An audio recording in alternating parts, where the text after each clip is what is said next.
the show that we just light-hearted chat about the paranormal. We've got myself from Host for Ghost, Julie from Paranation, Luke from SCG, and Angela from SCG. So we hope you've had a good weekend and a good week. The sun's out, so it should be good. We could be heading in for some more sunshine. Let's hope so. So tonight's topic, we're going to talk about equipment. If you can message in, tell us what type of equipment that you use and why, and what results you get with it. Obviously, we'll start off with what we use and the different investigations that we use. So if you can message in, Angela will see them coming in, and then we can chat about what you're using. Talk about anything paranormal, UFO, supernatural. If you want to pop in, just put it on the chat, or you're welcome to come on the live stream with us one week if you like that, and we can listen to you. You know, we like listening to all other people's stories and hauntings and everything that goes on. So come and join us on the Monday Night Live. You know, we're a good group and we're honest, and we like to have a bit of a laugh. So, as I say, tonight we were going to talk about equipment, which a couple of people have asked us to do. So, where do we start? Luke, tell us a bit the equipment you take on investigation and what sort of results you get with it. Well, I bought a REM pod recently. It's about like 60 quid off eBay. It's quite a good deal. Haven't used it much yet, but hopefully, like in the future, get more results with it. And where do you set it up? Yeah, like in the middle of a room or like on a table, and see if the spirits touch the metal antennae. Yeah, and have you had much result? You know, where was the first time you used it? I had one before, but it broke. Oh, right, okay. And this one's... I used one with you in the Bugle Hotel, I think, in that room upstairs. Yeah, we used one in... that's right, we did, yeah, and right up in the attic, wasn't it? Yeah, and it kept going off, I think, yeah. That's right, it kept going off, didn't it? So it's quite a good piece of equipment. Yeah. What other equipment do you take with you? Got the MK2 meters. Right. I think that's it. Or I don't use much really. It's I use my senses more than the equipment. You see. Yeah. Use the energy around you. Gemma's put, how does a REM pod work? Do you know how it works, Luke? So when you go up to it, it makes a noise and lights up the green or red lights. It emits its own electromagnetic field around the aerial, doesn't it? Yeah. And then when spirit come close, they disrupt that field around the antenna, and that's what causes it to go off. So the closer they get, the louder the bleep, or the different colour lights changing as you get close or further away from it. They're good for early response, aren't they? You know, for a communication line. You know, if you can get spirit to communicate with it, it's always a good thing to start with, isn't it? Sometimes they make you jump when they go off, don't they? Because it's all quiet. Suddenly there's a loud beep, and it sort of makes you jump. It's another form of communication with the spirit, isn't it? I think I'm still waiting for mine to work. I've got one very similar to Luke's, and I haven't had anything to yet. So I'm still waiting for it to happen. There's lots of different ones out there, isn't there? I've seen like REM bears and all sorts. I think I saw one on an investigation with Paranation, an elephant, I think it was, which was a REM. Very, very good. Very, very good. One of our guests had a REM pod elephant, and I had a REM pod teddy bear. That's right, yeah. We put them both on the table. His was going off, you know, all the lights were going off. It had different colour lights around the elephant's ears. Mine just had like lights on the paws. And we were saying, oh, can you light up just the blue light or just the pink light? And it was doing it. It was doing exactly what we asked. So yeah, I was just in awe of that elephant, and I think it was a very, very high. Yeah, I was quite impressed when I saw it work. Didn't get anything on my teddy bear, so but yeah, he's very, very, very good teddy bear. I was quite impressed when it was working. The elephant, it did seem to work well, didn't it, in the surroundings it was in. also, you know, I tend to use. I have my Alice box. I use. I not tend to use REM pod. I have got one, but I don't seem to use it much for some reason. I don't know quite why, but I like using my Alice box. So that would be another thing for people to comment on. What do they think about the apps that you can get on the phone and on the tablets? You know, what's people's opinion about them? What do you think, Julia? What do you think about them apps? I tend to sit on the fence. I do think that the apps are they're someone wrote the software for the app. So I'm not too sure. I'm not too sure. But if you can get something on the board or something on another piece of equipment, and it comes through on your phone app, then you know there must be something in it. There must be something. I think we did a phone app at the RAM, and it came up with some of the guest names. I'm not sure if it runs like an Alexa. You know, they listen to what you're talking and you know what you're saying, and that's how the words come through. I don't know whether it builds up some sort of like memory box of words. Right. Yeah. I don't know, but I sit on the fence with any phone apps, but they Yeah. can tally up with what we're using on the board or other piece of equipment. Yeah. Gemma's put. I'm unsure with apps. I think it's too modern tech for the spirit world. Yeah, quite possibly. I mean, if you think about the PSP 7, you know, the spirit box, the one that goes. I mean, that's just using. Yeah, I've used mine a few times. I've had good results with that because it's scanning the airwaves. Obviously, you just got to be a little bit sort of wary of what comes through, but sometimes it does answer your question. You know, you do hear it, and that's been around a long time. That box, really, you know, it goes back a long time. A lot of people have used the PSP 7, the Spirit Box, you know, and they do get good results. What do you think, Andrew? What do you think of sort of the equipment Darren used to use and that sort of stuff? I'm still getting used to some of it because some of it looks a bit like high tech and so many buttons and settings and everything. I think he had a couple of apps on his phone. I've tried a couple of apps. I remember when we were in Cornwall at St. Piran's Church. All right. Which is a pretty derelict thing. We were trying these sort of I suppose it was a bit like a spirit box where it sort of does the static noise, then you pick up the words coming through. Right. But, I always struggle with those anyway. People say, "Oh, did you hear that? It said so and so," and to me, it sounds like nothing at all. Yeah. Yeah. It's You quite difficult. Yeah, you sort of have to sort of, I don't know, you know, you've got to try this sort of stuff, whether they work or not.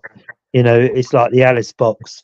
You know, a few times I've used that. I've had some really good things out of that. You know, the one instance when we were at the Waverley Abbey that time, I think Julia was there and Darren, and when we asked it where we were, and it came up, didn't it? It said Abbey, and then whereabouts in the Abbey, and it came up with cloisters, didn't it? And we were all standing there looking at each other, thinking, how did it know that? How did it actually know where we were in there? Brian's put, I know the Spirit Brothers rave about Spirit Talker. It's an app that I use most. It said my name, Sandy Steve name at the RAM. All right. So that might be one to look at. I've never heard of that one, Spirit Talker, but I tend to use, if I do use it, I have a tablet. I use Necrophonic. Yeah. Or what's the other one I use? Pardon? Lots of people use the Necrophonic one. Yeah.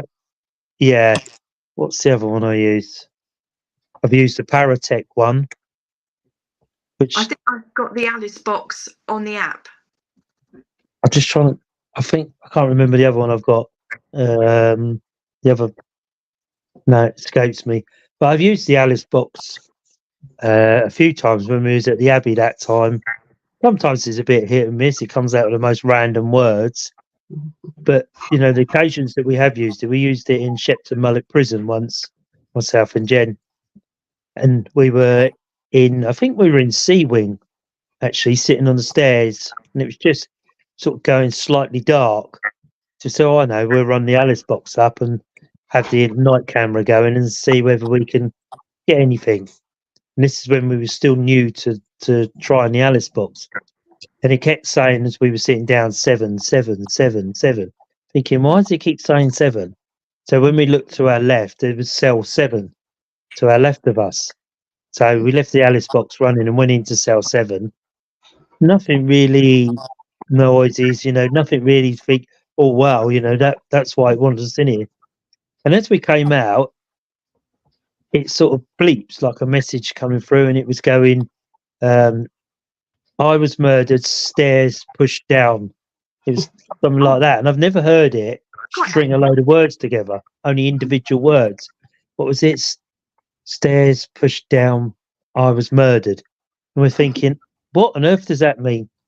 So we heard it, and I actually recorded it on the camera. So I said to Jen, stairs, I can't remember quite the wording, but it came out with this huge sentence. And I'm like, well, it's never ever done that before. It's just normal bank of words, really. So we stayed there for a while, and it came up with a few other bits, and it came up with a name, Reginald. We're like, Reginald? So Shepton Mullet was also used in the Second World War, wasn't it, to house American prisoners? You know, them sort of not, I can't remember what they called them, they're deserters and things like that, trees. And so we thought Reginald's a good sort of American name, really. So halfway through the evening, we went back to the base to have a coffee, and there was a tour guide lady there. So we're standing there talking to her, and I said to her, and I played it to her. I said, does this make sense to you, the name Reginald? And stairs pushed down, I was murdered. And she went, where were you? C Wing at cell 7. So we were like, yeah. How did you know that? Because she said, in cell 7 in the C Wing was where the Cray twins were. So Reginald would have been one of the Cray twins. They were housed in cell 7. And she said it was the guy in a cell above them was causing them a bit of a problem. So they paid someone to have him murdered. So what they done was pushed him down the stairs and broke his neck. So, you know, when I heard that, and she confirmed, she said, how did you know that? Because it's quite quiet. Because not long after that, they split them up, and one went to the Isle of Wight and one went somewhere else because they were too much of a force together. And, you know, she said, how did you know about that? How did you hear? And it was just through the Alice box that it actually said it. You know, we were quite blown away by it when she confirmed what we'd heard from the Alice box. So, you know, I quite rate that. And also, I also rate, and I think one of our other watchers, Sarah, she got an interactive robot, my little MeWe Wit robot, which is the interactive balancing robot. Absolutely brilliant tool for ghost hunting. You know, it's an interactive toy that when you switch it on, it self-balances. So it balances itself. And if you go near it, it backs off. It goes, uh-oh, and backs off. And if you gesture it to come forward, and it will come forward to you. And a few times we've used it. I think we used it in the Bugle and tried it there. And it was going all around the hall. You know, Sarah was getting it to go all around the hall. So you have to get near it or gesture it for it to move. But I find that a brilliant bit of equipment, that one. A bit like the Rem Bears and that, you know. It's also like laser grids, you know, using laser grids. We've always had some good results with that. I don't know if you use your laser grid, Julia. I do, but probably not as often as I could. I think it's because when you're hosting, you're here, there, and everywhere, and you know, to stand there with a laser grid, you know, does take some patience. And I always find my one seems to the battery seems to drain quite fast. Yeah. It sort of connects to the USB. That's how I charge it, but right, it just seems to drain very, very fast.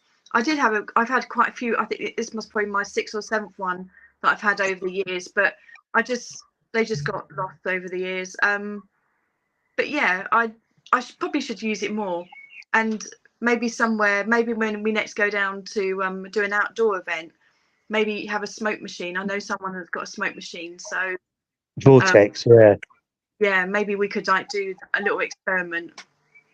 I mean, Wind or anything like that. we stumbled across that night. We went to that secret location, didn't we? Yes. You know, where they were vaping, weren't they? And we actually saw it work in the laser grid. You know, and we said about getting a vortex machine, but they're quite difficult to get a hold of. You know, to get a good one. Some venues you've got to be careful, like smoke detectors and things like that. Yeah.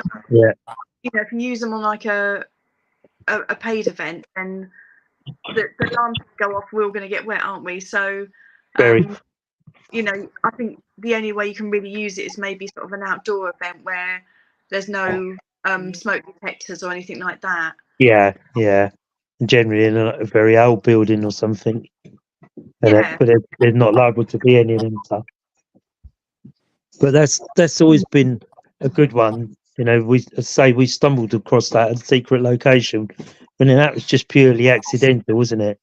But that actually proved, you know, that night when it worked, it was quite phenomenal to see. So, which is a good thing, you know.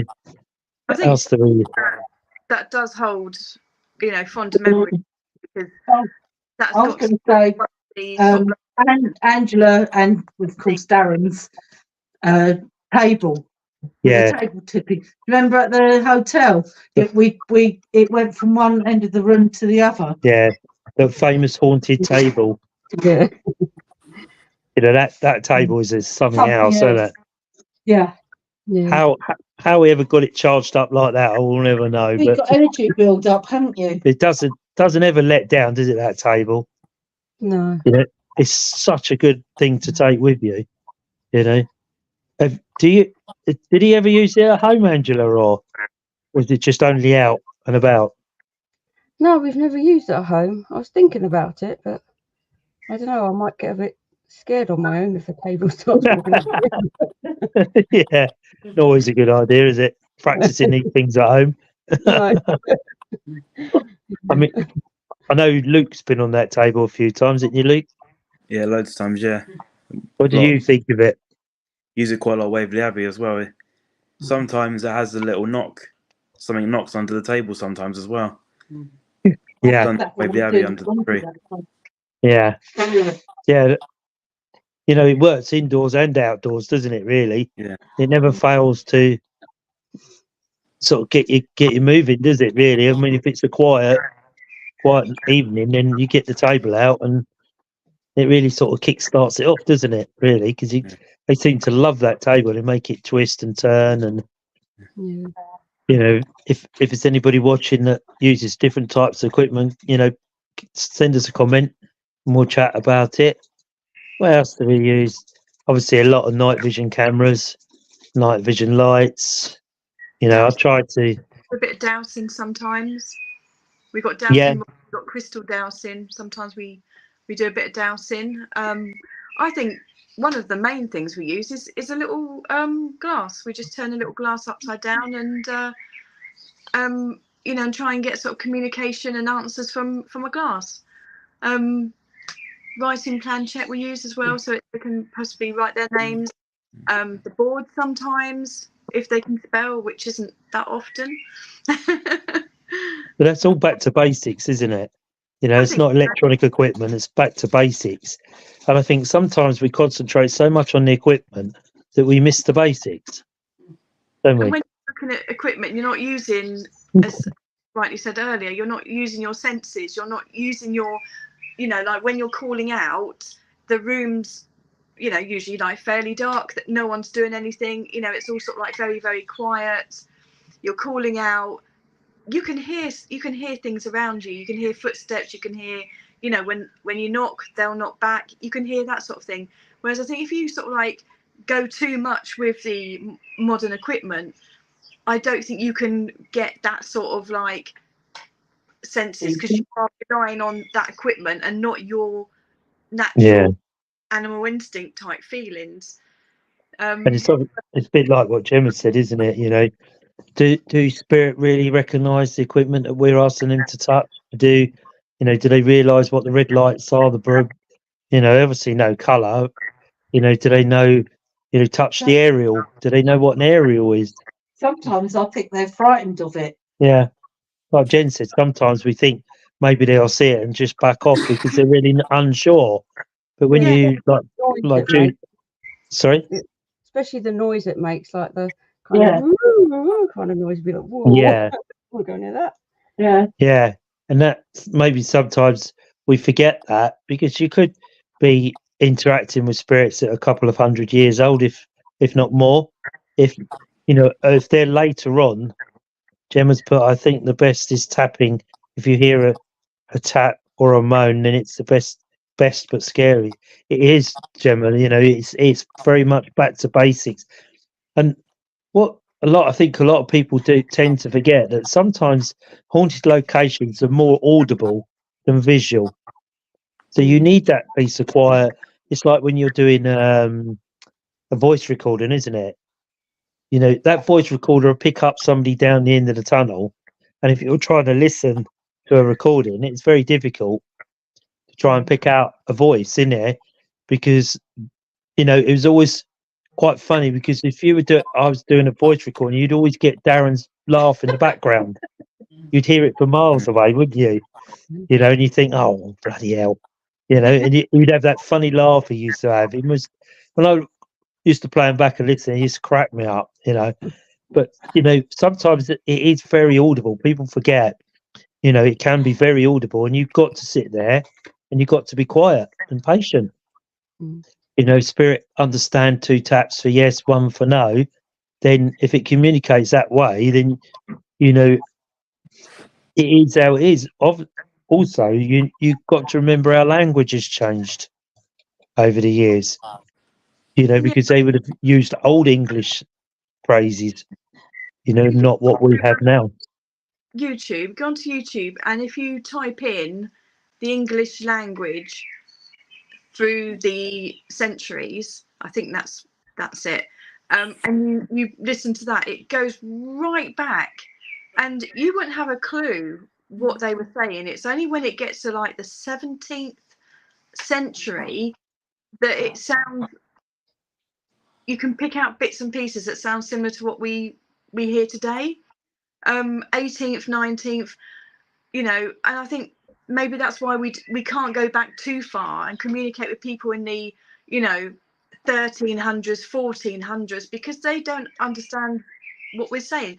Maybe an idea would be to sort of like Google, how do you say, is there anybody there in the 14th century, and maybe sort of say that a few times.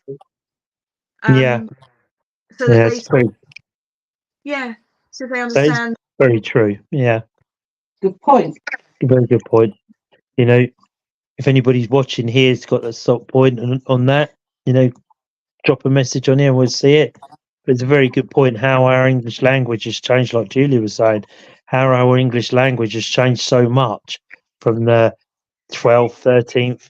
You look at poems and things from that type, and it's ye old this and ye old that, and it's changed completely really to what we are now. But we're talking to them in 20th, 21st century English.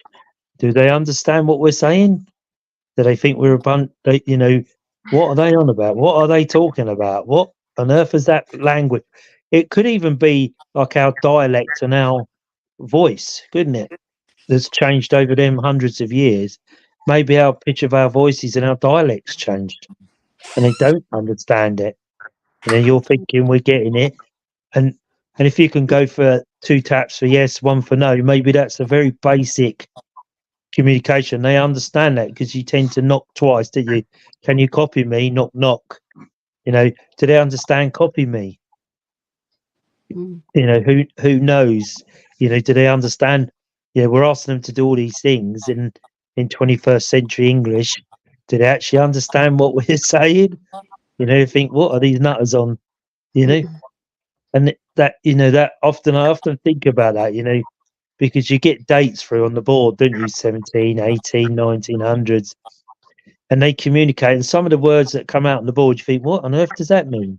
But that could be an old English phrase for all we know, because we don't understand what they're saying. And also You know, the way they spell things, like the way they spell names and things like that, is different to how we would spell it. And also, a lot of people, you know, going back, you know, centuries, probably couldn't spell anyway. So, you know, that also makes it quite difficult to communicate. You know, they can probably do the glass, but it might be an interesting theory to try. Maybe sort of Google a couple of phrases in like the very old English and see if we can get anything from that. yeah, Especially if we go to somewhere that's quite old. especially quite old, yeah. You know, Yeah. like using the writing planchette. I mean, it's had some real good results, hasn't it, really? When you look back at it and you look at the writing, you know, you could be dealing with people that, like Julie was saying, that they can't spell.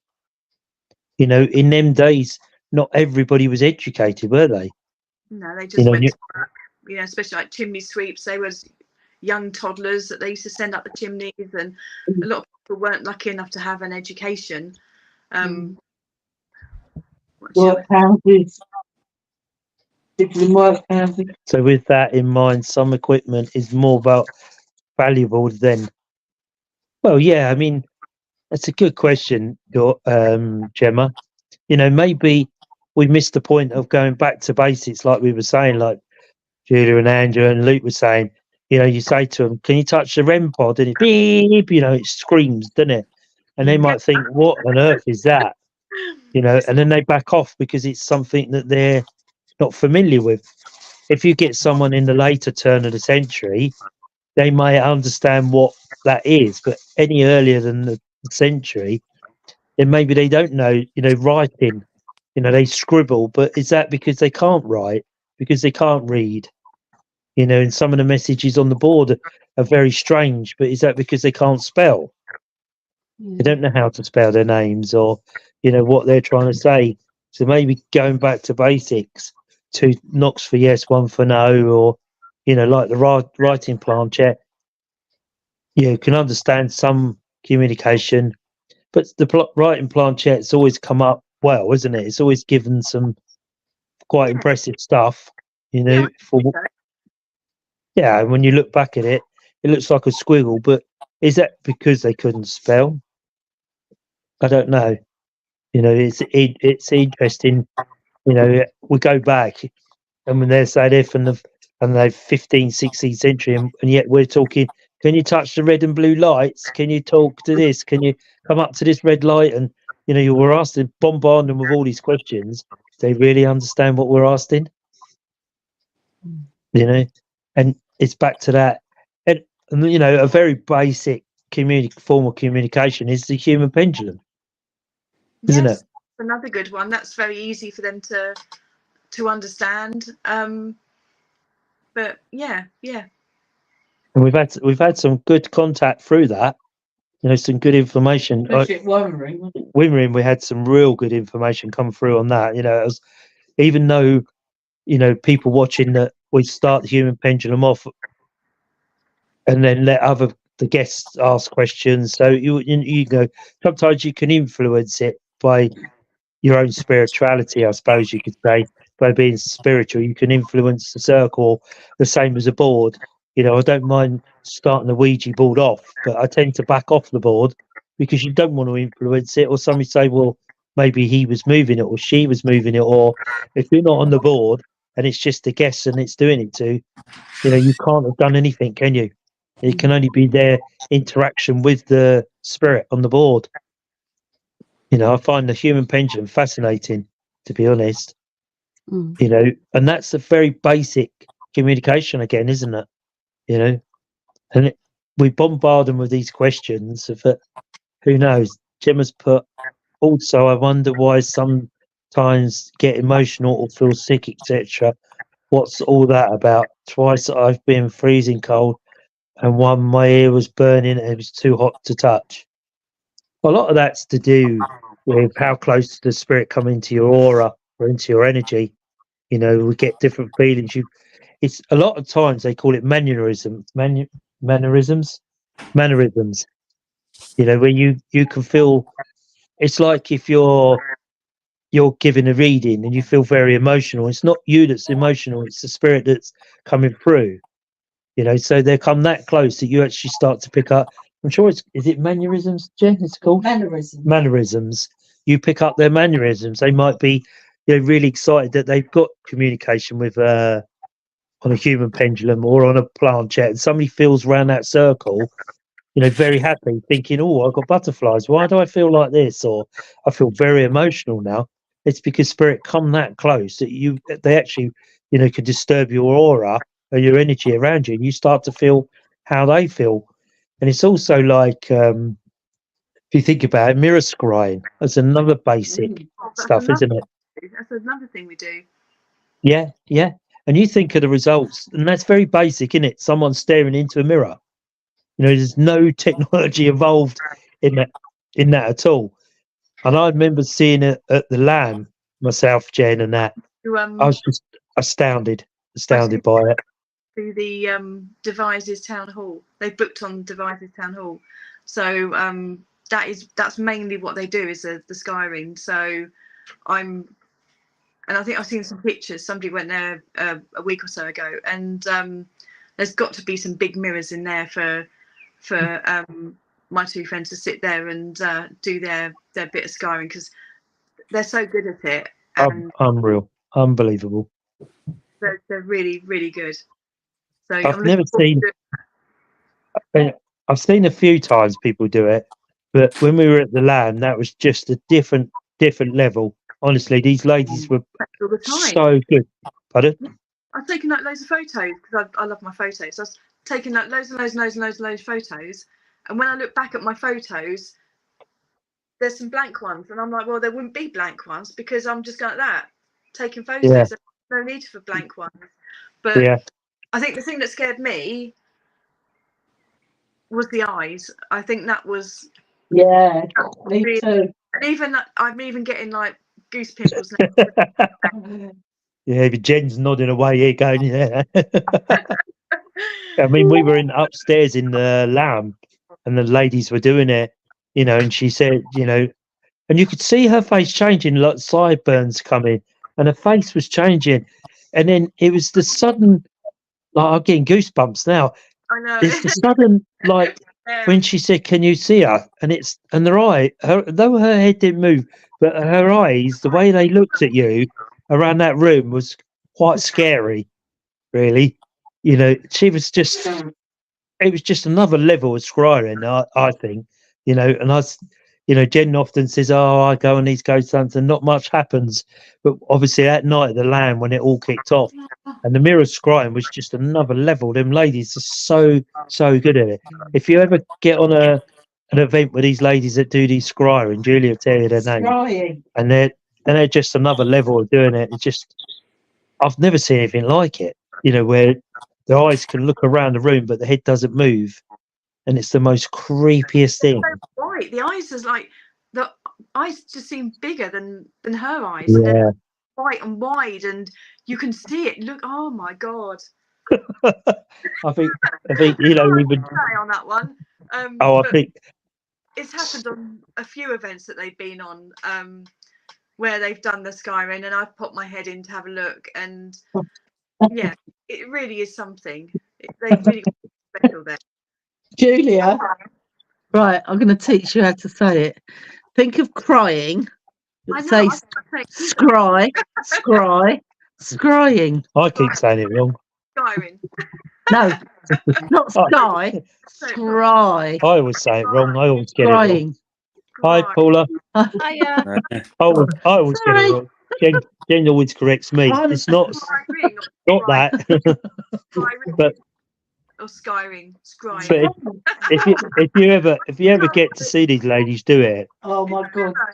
I think, yeah, I think even we were sitting there with myself, Jen, and I'm not sure Dora was there, and a few other ladies were there, you know, and we were just fixated on that mirror because you just don't see that thing. That's when I saw that. And that's when obviously it all started to kick off in that room. figure, wasn't it? Then the figure appeared in the glass and the mirror and in the room, and you know, and I just can't forget the way the eyes looked around the room at everybody, even though that her head didn't move. That's what I couldn't get. You know, when you see it, and think, how is this working? They were so big and white, weren't they? You could see Like, huge eyes. Yeah. And it was like the whole face was looking around the room, but her face was still in the mirror. And you're thinking to yourself, how can this be? How does this? And when you see the face start to change, isn't it, Julia? I don't know. Have you ever seen it, Angela or Luke? No, I What, think that with was Brian? the mirror thingy. I don't think I'd like that. No. No. No. Freak you It out, is. wouldn't it? Yeah. It was just. Oh, I don't. Julia, tell you, it's just something else, isn't it, Julia? When you see it, Very scary. it's very scary because you actually see the face changing. You think, who is that in the mirror? You know, you see the eyebrows or the sideburns or the jawline drops, didn't it? I remember, where did I see it once? I think it was when we did one in Ipswich. I can't remember. They were doing that thing there, and the woman's face that was doing it actually changed to witch. She had the pointy nose. You could just see the hat coming from her head, and her jaw was quite pointy.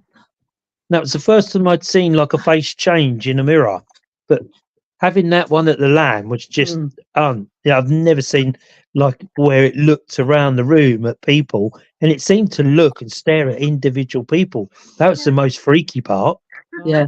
What I think happens is that the spirit transfigures over that person. Yeah. Okay. So that's why you're seeing something different to the one in the mirror. It must be quite a powerful tool because it's a very basic tool of mirror, isn't it? You know, you can't get any more basic than looking in a mirror. You know, you women probably look in the mirror more than us men do. You know, and you, for your makeup and whatever you're doing. But do you ever see your face change when you're doing that? No. No. So is it certain types of mirror that only do it? Is it certain types of places that only do it? You know, that's a good question out there. If anybody's ever, you know, used a mirror for makeup or at home and suddenly seen the face change, I don't know. It's a good question to stick out there. Asking, isn't it? It's because you're asking them to take on Come forwards. their features onto your face, and you're asking them. And maybe that's why it happens. I wouldn't like to try it at home. No. You imagine if you got it on the bathroom mirror. Wouldn't be going in there, Gabe, would you? Writing comes up. And then you get a little handprint in the glass. Oh, that would just be enough, wouldn't it? Get rid of that cabinet, or we're moving. Pack up the stuff, we're moving. I've never been able to take a photo of it or video that happening. So is it suggestive thinking, or now I've seen the eyes, I don't think it is suggestive thinking? It was just probably it was quite a scary thing that happened. Yeah. And then there's a few people that saw that man down the stairs, that room. Oh, that's right. Yes. They saw a man, and I think Gemma managed to take a photo of him. He's wearing like a blue, like suit jacket or thing, from what I can remember. And when I was there about 3 years before that, I was coming down the stairs, and this man came in the back door,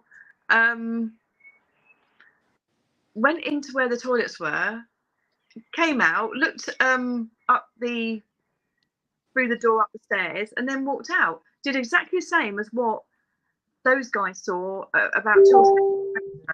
Exactly the same. I thought at the time, that's a bit cheeky, isn't it? You know, to like come in off the streets and think you can just go and use the toilet.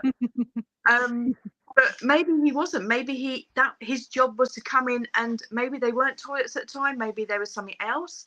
Maybe his job was to come in and collect the wages from the office and go back out. who knows? Who knows? Yeah. But you know, that's happening It could- twice now, which is also quite I remember, quite because eerie. because I remember Darren saying to me, "Did you just come into the room to the stairs?" I went, "No, because I was in the further forward room at the very front of the house." Gutted we can't do the alarm anymore. We were at very, very at the front of the room, myself, Jen, Dora, and a couple of others, I think. Because Darren come down, he said, "Did you just come poke your head out the door?" I said, "No, because I was in the lounge."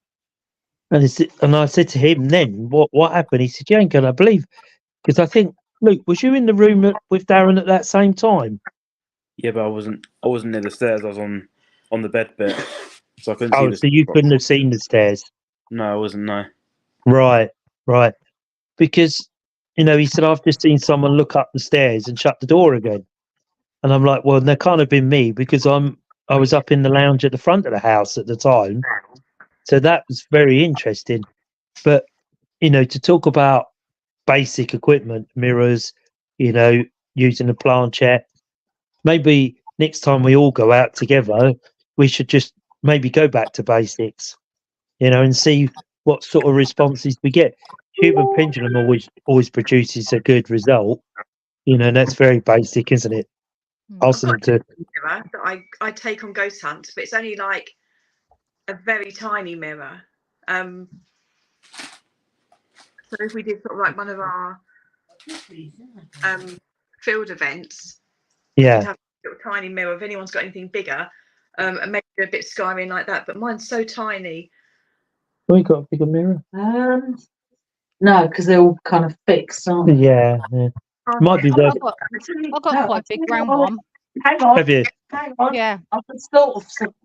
I just Uh-oh. thought of one. Ian's had a thought. Now we could be in trouble. That one. We got this type of, That one. Oh, which that's is than my one, yeah. Yeah. I've got like bigger that. than that. Mine's quite bigger than that. But yeah, that'd be ideal to carry, wouldn't it? Be easier. Yeah. Yeah, it's got a stand as well. It's Yeah. got a really good looking chap in it. I can see it. Good looking.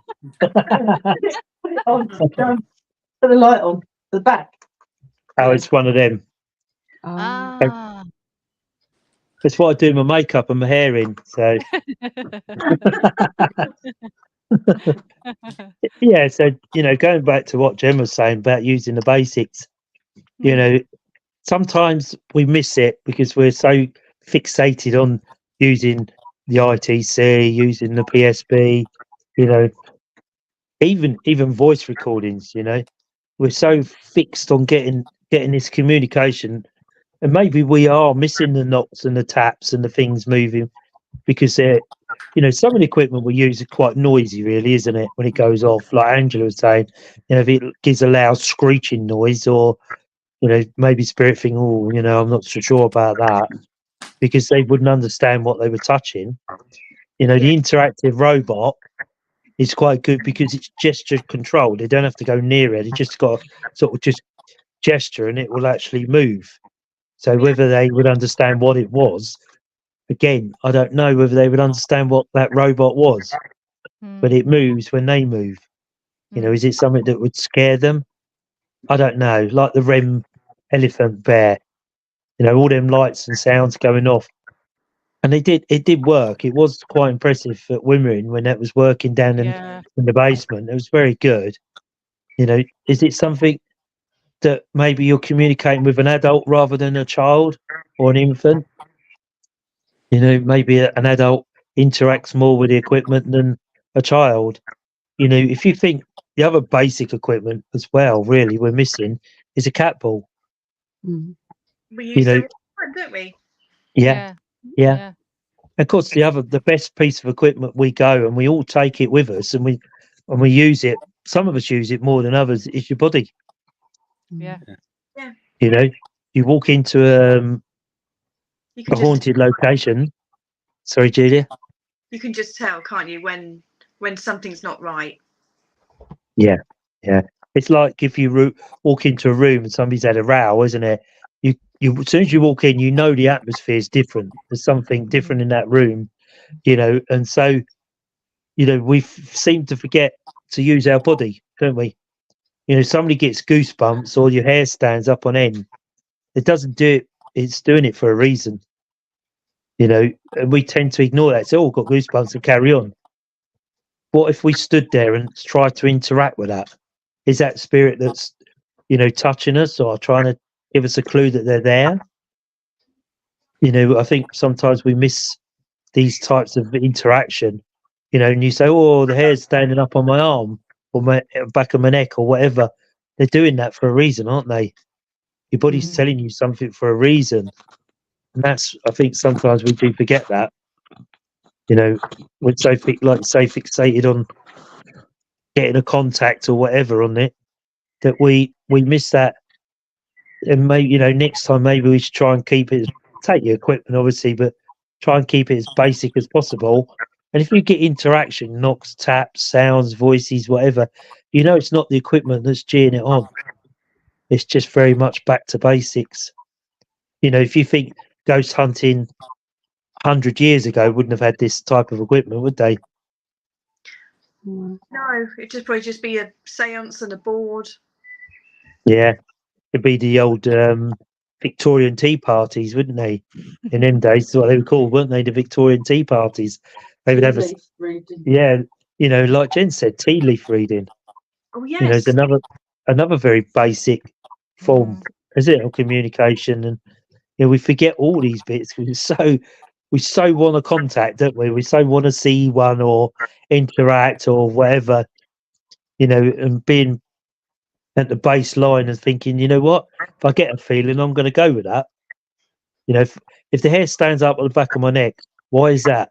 Spirit, is that you? Are you touching me? And you're not once for yes, twice for no, or try and go that way.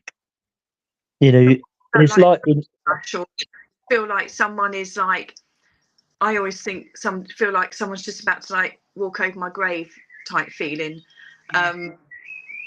Or you feel like you can't walk forward because there's something ahead of you. You can't see it, but you just want to. And like when you turn around, you feel like something's behind you. That sort of feeling. There's the things we do tend to sort of ignore quite a lot of the time because we do the equipment and try and get something from it. And you always say, "Oh, I get that feeling someone's watching me," but we never really sort of go with it, do we? We say, "Oh, right," and walk off. And you do, don't you? You think, "Oh, right, yeah," and off you go. You trundle off to the next room or the next location or wherever you are in whether it's a castle, a house, wherever you are.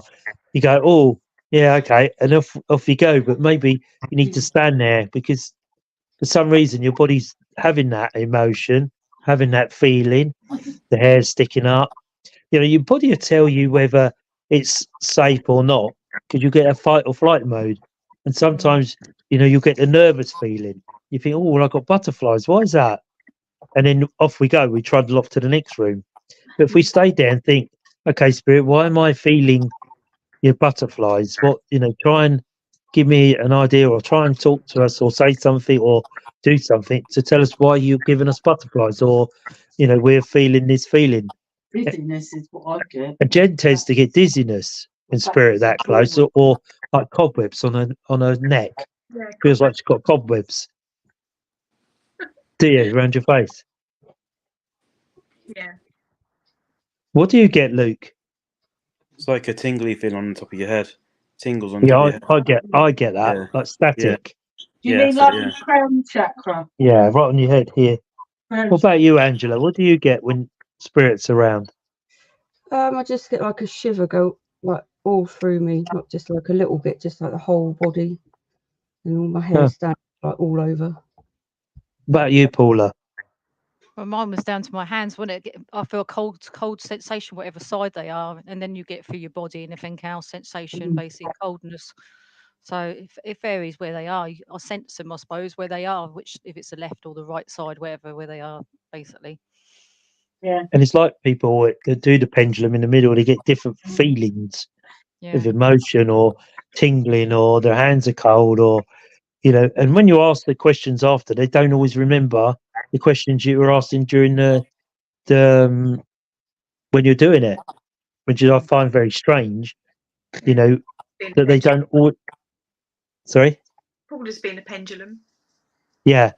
And you don't always remember, do you, No, Paula, when you no, walk away, no. what was being said? No, it's like there's a few times where I've done it, anything else. It's like the first time I had the sensation like a child or somebody touching my hand. So I think the child, because there was a child and an adult basically last time. So I had like the knee cold and my hand cold. And like this time round, it was totally different. I said it was my hand was going cold, but then I had my heart racing. So, but what I usually do is shut myself down. I close my eyes and shut myself off. So I got like blank, because Yeah. I don't want anything interrupting it. So whoever who wants to communicate would talk. So that's what I try to do. So I'll switch off completely, focus basically, and then switch off. So whatever you're saying, then that literally, I mean, gets me whatever they who wants to communicate really. But then it does make you feel tired. One Yeah. time, You put, the first time, I had bloodshot eye afterwards. but that's how close spirit come in, isn't it? Mm, You know, and they're using up all your energy to communicate, you know, and we're asking these questions.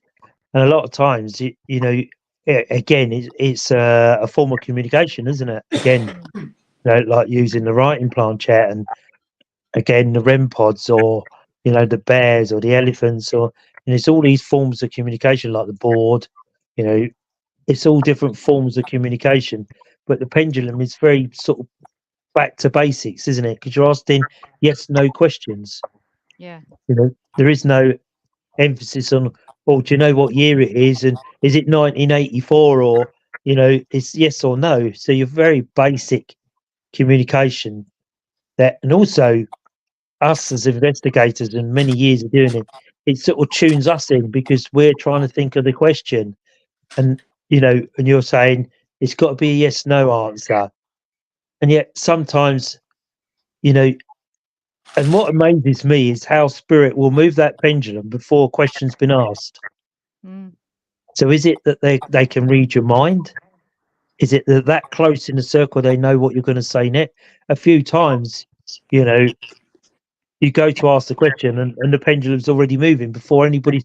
So somebody around that circle's got a question they're desperate to ask, and spirit's desperate to tell you the answer.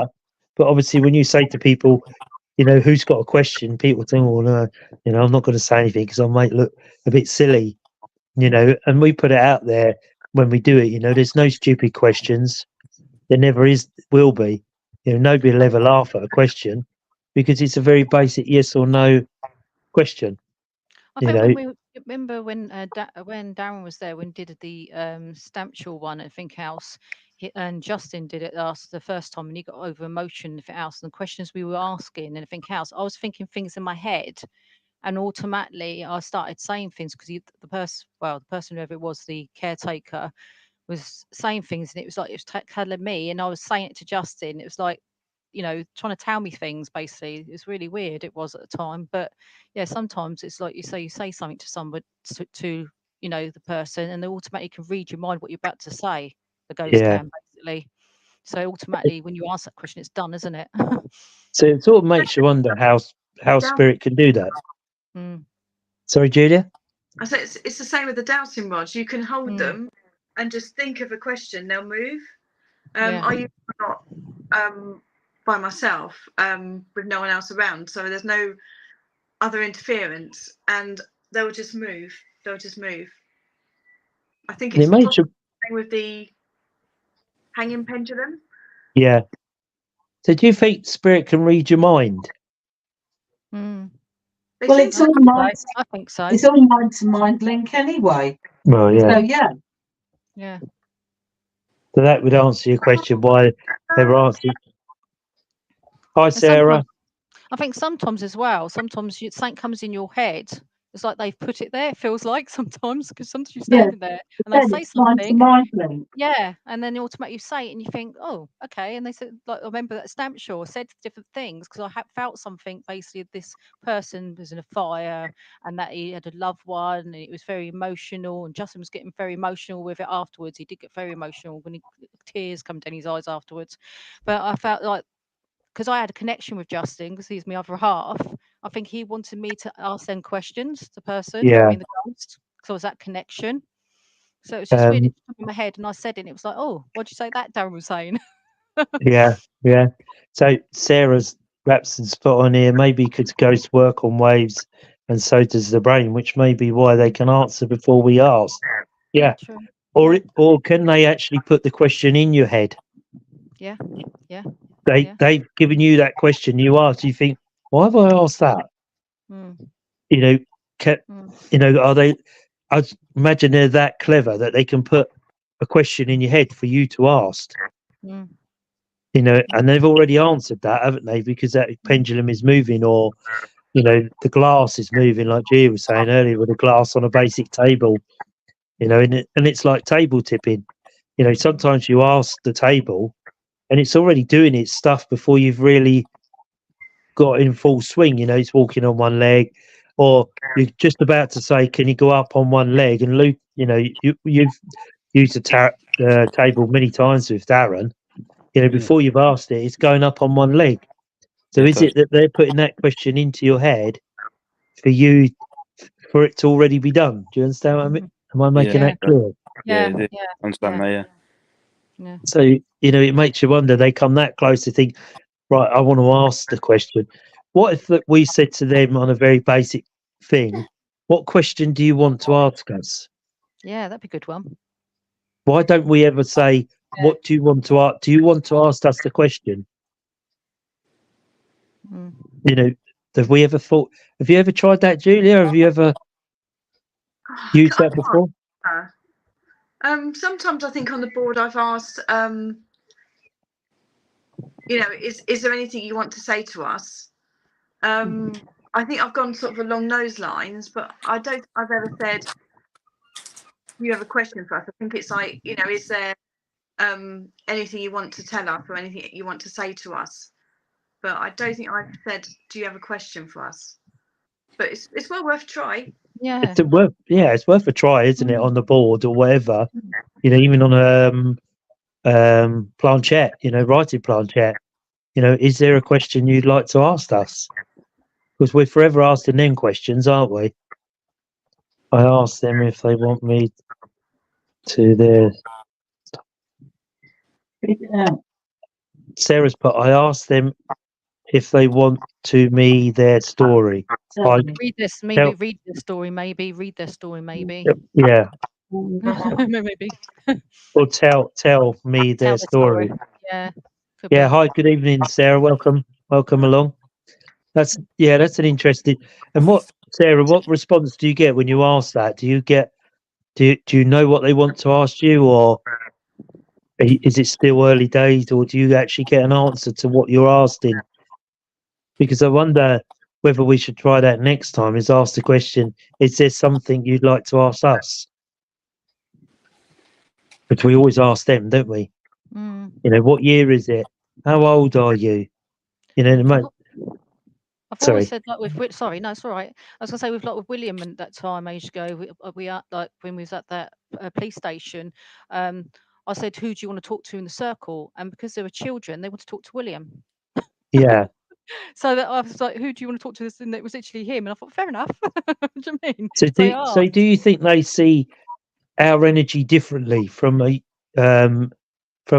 child, you know, young adult, to a full adult like us? Do you think they can see our energies different? Or, you know, how do they know? You know, we don't know whether they can see us or not. No. Maybe it's like you say, maybe it's the energy that William brings off, maybe. Do you know what I mean? Because where he asks us the questions, some of the different questions to us, maybe they know, I think in the circle, they knew that I was his mum, they knew that Justin was his dad, blah, blah, because they were pointing out basically who our names were, who we were, and everything else. Do you know what I mean? So, yeah, and I wonder. Angela was there at the time as well. Called you Mandy, didn't they, Angela? Didn't I get her name right? I wonder whether our aura around us is a different colour from younger adults to older adults. Eh? That's a good point. You know, is it a different colour? Sarah's put on here, I have a few guys tell me a few bits about themselves. That's interesting. You know, that sort of confirms that, you know, they can understand the questions that you're asking.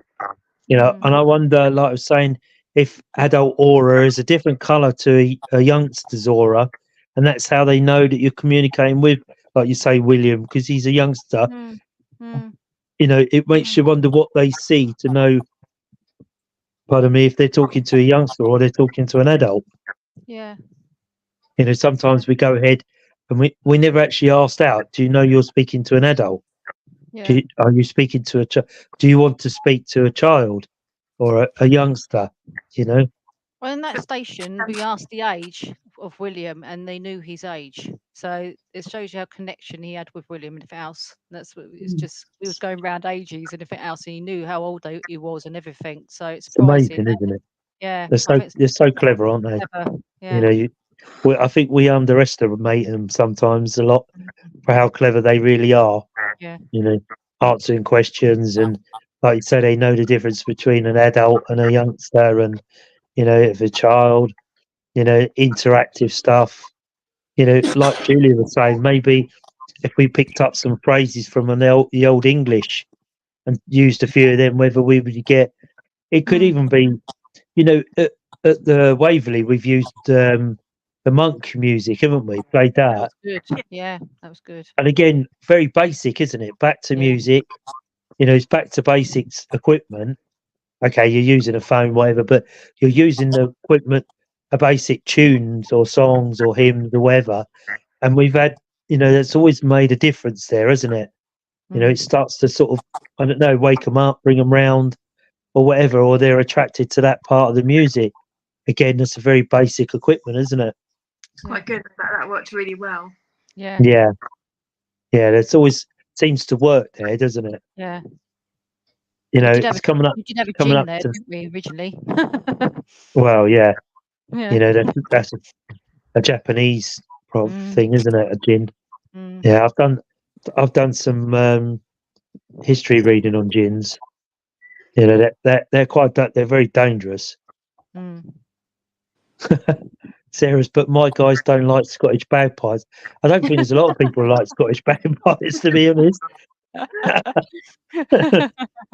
You can imagine how many times they might have heard it where you are, where your location is, Sarah. You know, maybe they were like an early warning or a wake up in the morning call, wasn't it? A bagpipe, Scottish bagpipe playing to wake you up, be enough to wake the dead, really, wouldn't it? Because when you're out close to them, they're very loud. You know, they sound nice, but they're very, very loud. And you know, and this is again back to the basics of equipment, stuff that we overlook, our human senses, our feel, our touch. You know, and the other thing is we don't use a lot is the smell. Yeah. You know, sometimes we get that waft, don't we? Think, oh, I wonder what that was. They're You know, Augustus. yeah. You know, and you just, and it is these stuff that we leave behind, isn't it? Because we're in the equipment, in the zone, and we forget. You know, there maybe they don't want to interact with the equipment; they just want to interact with us. A Mm. touch, a feel, a smell, a sound. You know, something that they understand. That you know, we're going. Can you touch this red light? Can you touch this metal aerial? And can you make the elephant light up? Yeah, maybe they don't understand that, and that's why you get that sudden lull in an investigation when you get that, and you always get it, don't you? That lull moment where everything goes a little bit on the quiet side. Is that because we're using something different? Also, firework night makes them very lively, and it sounds like bombs. The that firework night, myself, Yeah. Jen, and one of our friends, Helen, we went over to Kenley, which is was very much in the Battle of Britain war. You know, they were forever getting bombed by the Germans in Kenley because a lot of the Spitfires came from there that fought in the Battle of Britain. Then there, Croydon and Biggin Hill. So we thought we'd go over there one night while firework night was on.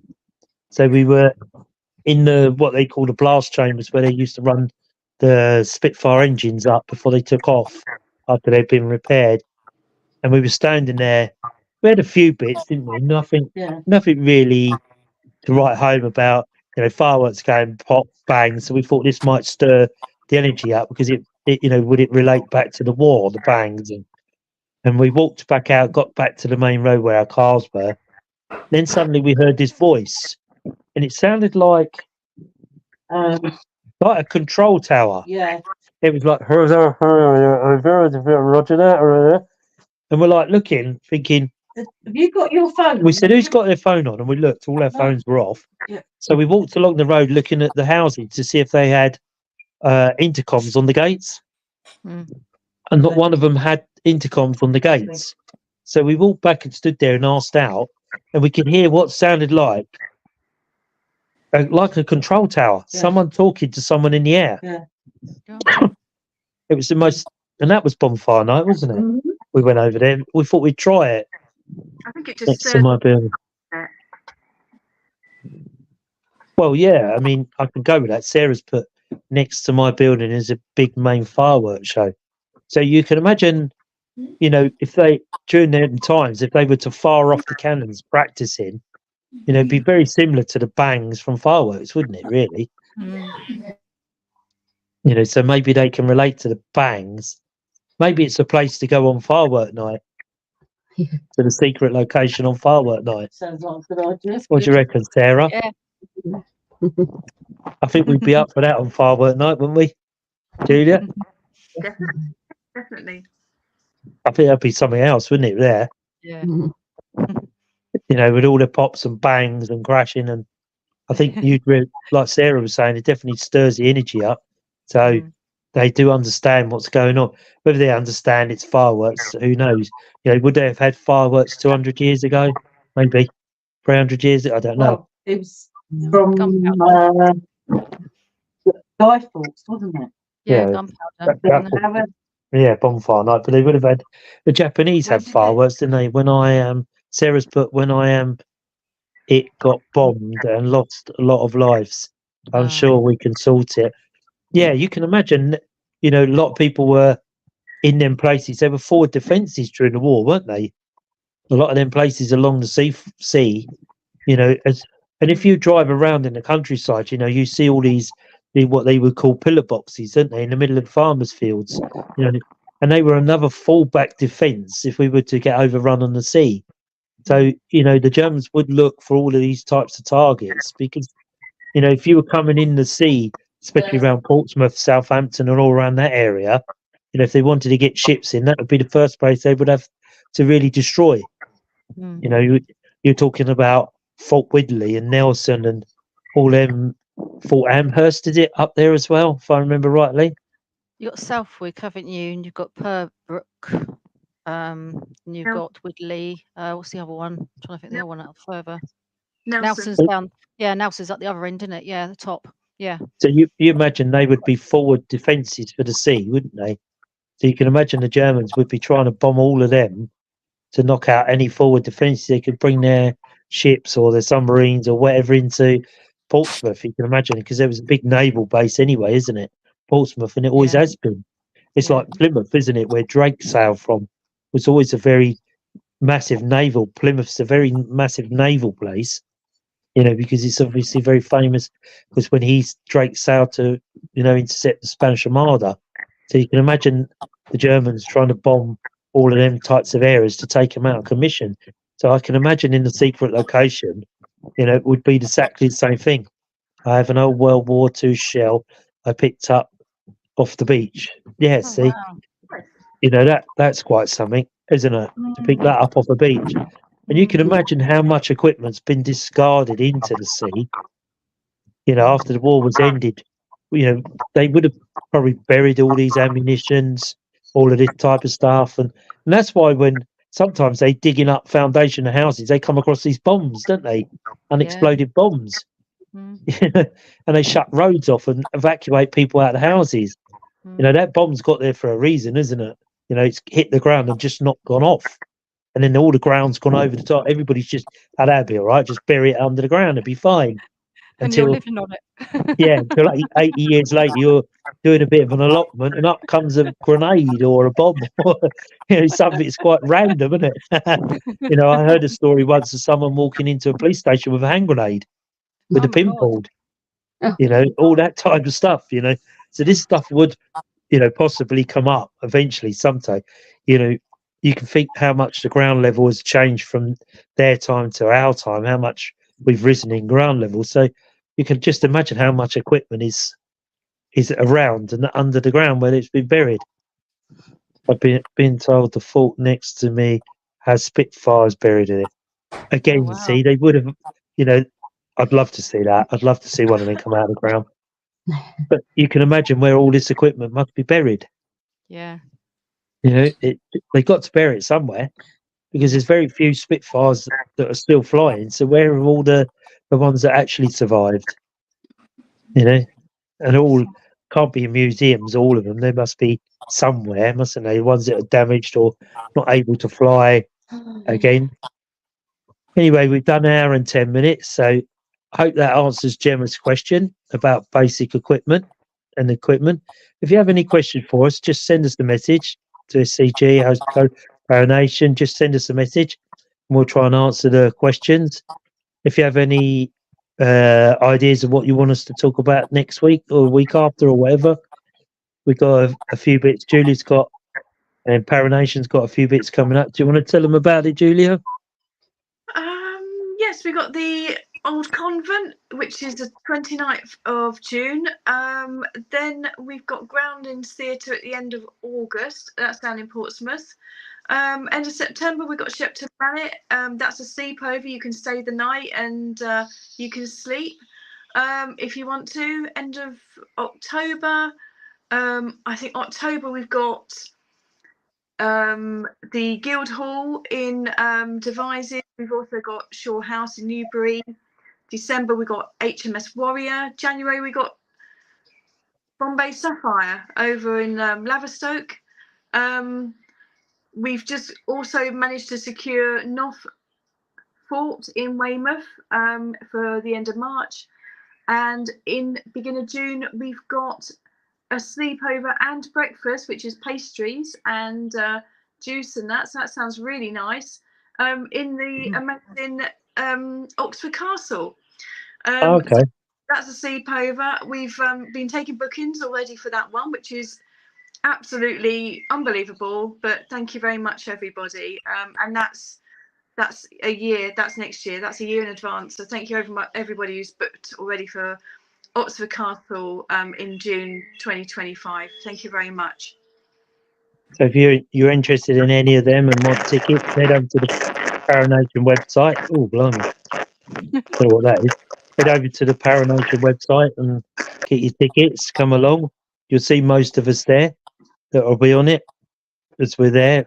You know, we help out with the Julia and that.